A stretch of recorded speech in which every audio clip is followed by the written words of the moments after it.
Assalamu alaikum wa rahmatullahi wa barakatuhu.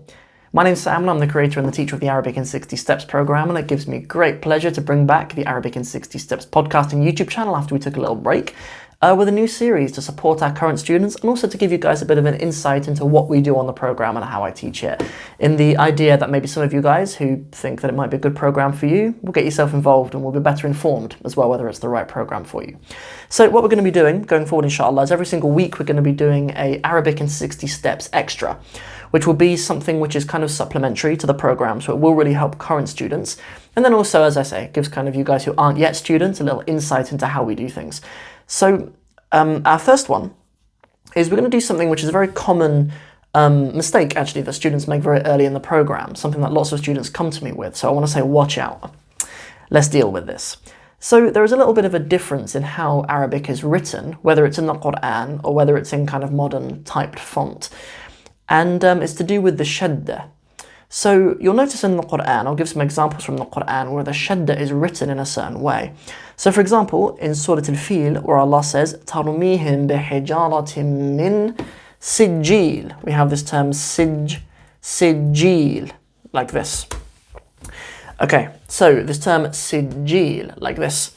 So you'll notice the way that I typed it, the kasra appears underneath the Shaddah. Okay, lots of students see that and they write to me and they say, why on earth is there a fatha? Why is not sijil? Why is the kasra written underneath?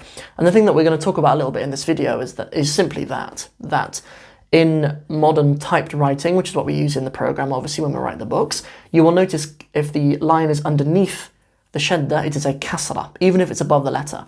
And if it is above the word, like if we were to write sijil, it's not a word, but if it was a word, it would be written like that. The haraka would be above the Shaddah. It's important whether it's above or below the Shaddah rather than the letter.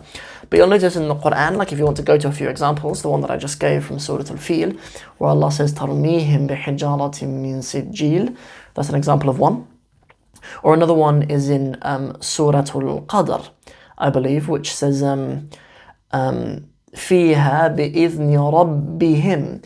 In that word, رَبِّهِمْ, we have a Shaddah on the ba, رَبِّهِمْ. See, this is how رَبِّهِمْ would be written in our program.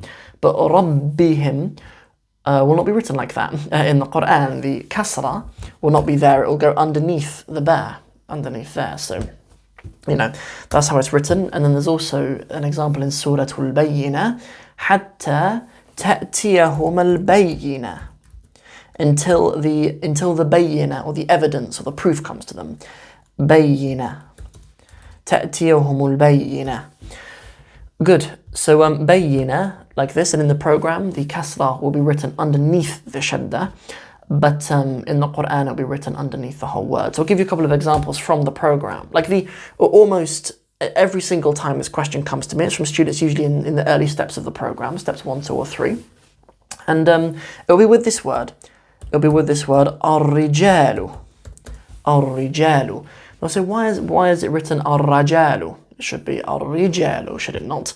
And yes, you're right, and it is because that is a kasra underneath the Shaddah on the ra. So you've got to watch out for that a little bit, inshallah. So that's it for this particular episode. Just a very quick one. I wanted to make these resources as quick things I can share with my students if they ever come across that. But sometimes we just end up inheriting things like this, where students who've come from other programs, or maybe they've come from just learning the Quran, they inherit things like that. Really, those are Arabic script issues. And I believe that that's something that I actually deal with in the Arabic script bundle. For students who join the program, you get that as a free extra. Some of you need to learn the script and stuff before you join, and we get lots of students who are non-Muslims who haven't been to madrasa as kids and stuff, and you know, they learn the Arabic script, and that's one of the common mistakes that I talk through in that little program as well. So I just wanted to correct that for you guys, for any of you guys who need that. See you guys in the next one. Assalamu alaikum wa rahmatullahi wa barakatuhu.